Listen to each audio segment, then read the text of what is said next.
Saudara, pemerintah Iran menggelar pemakaman massal 100 orang korban tewas akibat demonstrasi yang berujung kericuhan. Prosesi pemakaman ini diatur sepenuhnya oleh pemerintah Iran dan dihadiri ribuan orang di Teheran. Barisan peti mati yang dibalut bendera Iran tersebut ditumpuk hingga 3 tingkat di atas truk serta dihiasi bunga mawar merah putih dan bingkai foto para korban yang tewas.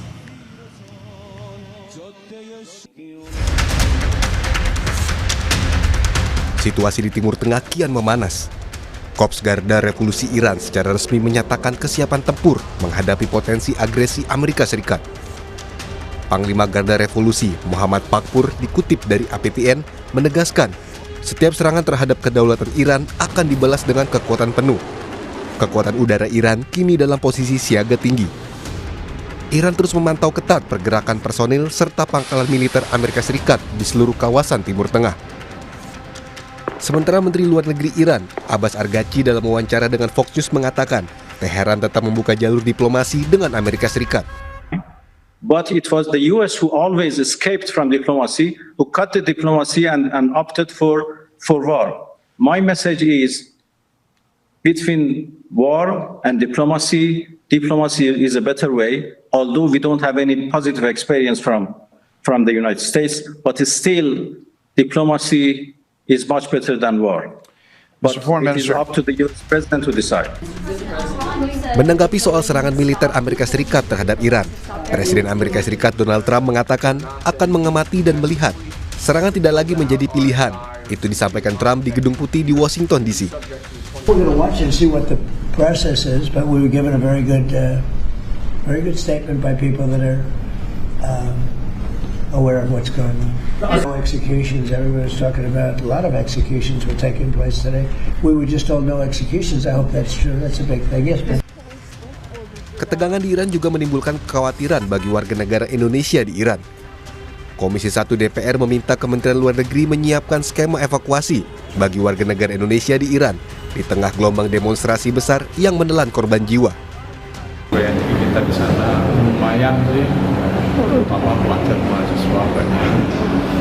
Nah, kami berharap mudah-mudahan Kemlu menyediakan kontingensi plan perencanaan untuk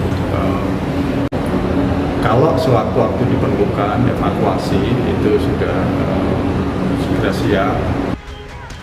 Menteri Luar Negeri Sugiono mengungkap komunikasi dengan WNI di Iran masih mengalami kesulitan di tengah situasi yang terus memanas. Pemerintah mengimbau seluruh WNI di Iran untuk tetap waspada dan menghindari lokasi rawan sambil menyiapkan langkah antisipasi termasuk evakuasi jika diperlukan.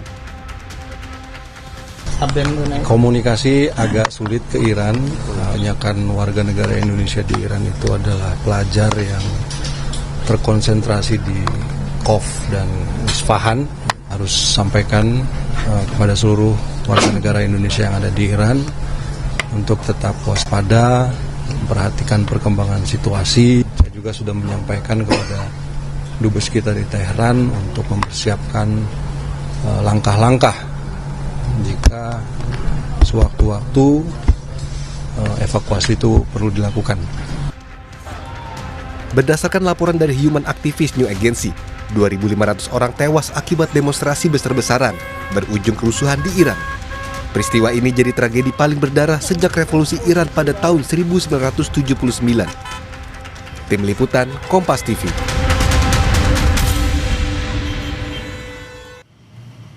Saudara, situasi di Iran kian memanas. Lalu bagaimana nasib warga negara Indonesia di sana?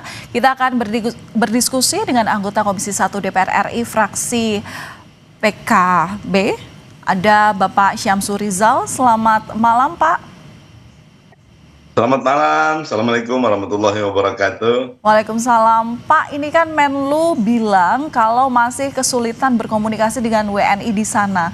Lalu apa kira-kira rencana darurat yang sebaiknya dilakukan pemerintah untuk mengevakuasi warga negara Indonesia di sana?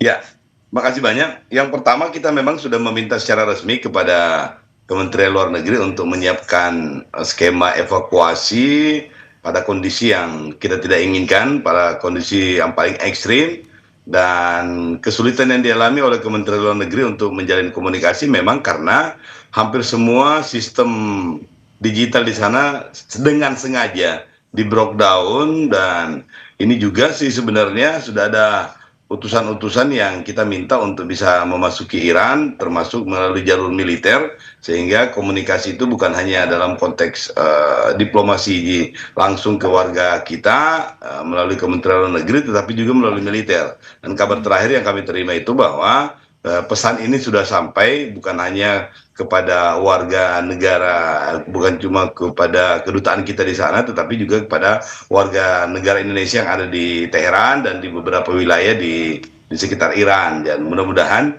pesan yang sudah sampai itu mereka sudah bisa standby, dan kita berharap skema evakuasi yang sudah direncanakan ini bisa berjalan dan bisa diaktifasi setiap saat.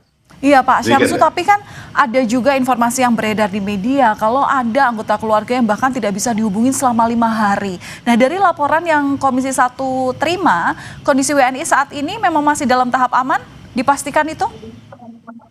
Ya, kalau untuk warga negara Indonesia yang ada di Teheran dan sekitarnya itu relatif sudah terkomunikasi semuanya. Cuma kita belum tahu apakah ada di beberapa kota-kota yang lainnya itu yang belum terkoneksi. Tetapi pada dasarnya Kementerian Luar Negeri ini sudah menyampaikan bahwa mereka sudah sebagian besar sudah bisa dihubungi dan sudah memiliki standar keamanan termasuk potensi evakuasi. Oke, jadi mereka sudah. Jadi dari mereka ini masih bertahan di rumah masing-masing atau sebenarnya KBRI Teheran itu mempersilahkan mereka untuk ke kantor KBRI atau bagaimana sih Pak?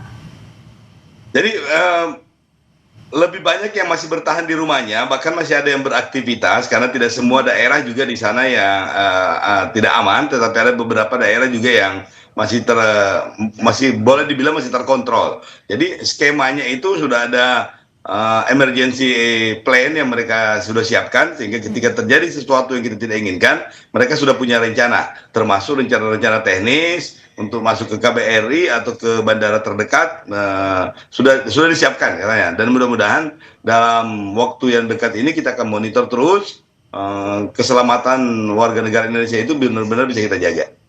Ya, pemerintah melalui Menteri Luar Negeri Sugiono pertanggal 12 Januari atau hari Senin kemarin itu memang bilang bahwa kondisi masih aman, istilahnya belum diperlukan adanya evakuasi. Tapi kalau dari DPR melihat kondisi Iran saat ini, sudah harus segera mungkin mengevakuasi atau masih melihat situasi dulu?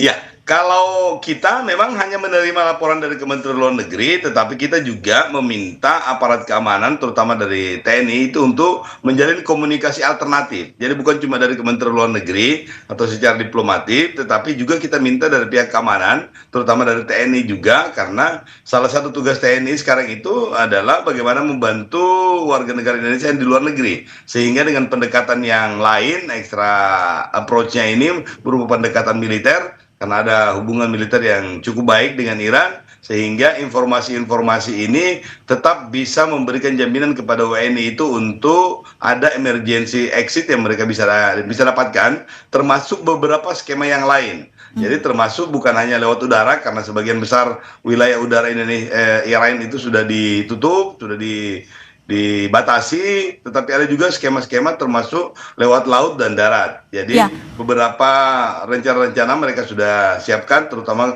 contingency plan untuk evakuasi ini. Tetapi sejauh ini sampai per hari kemarin, hari Rabu itu belum dibutuhkan evakuasi yang terstruktur. Jadi ini kalau ada warga negara Indonesia yang kemudian memutuskan untuk secara personal misalnya mau meninggalkan Teheran atau meninggalkan kota-kota yang lainnya, itu juga diizinkan dan diberikan kemudahan. Oke, baik. Pak, singkat saja, adakah imbauan bagi keluarga yang hingga saat ini masih khawatir tidak bisa menghubungi keluarganya untuk memastikan bahwa mereka aman, ini bagaimana? Adakah imbauan bagi keluarga? Singkat saja, Pak. Oh ya, memang kita meminta supaya mereka rajin menghubungi Kementerian Luar Negeri. Sayang sekali saya tidak hafal nomor online-nya, tetapi silakan Anda browsing, karena priority keamanan warga negara Indonesia yang ada di Teheran itu menjadi prioritas kita saat ini. Insya Allah, dalam pasti kita update terus ya. Baik, terima kasih sudah berbagi informasi bersama kami Mari, di Kompas Malam. Anggota Komisi 1 DPR fraksi PKB Bapak Syamsul Rizal. Salam sehat selalu Pak.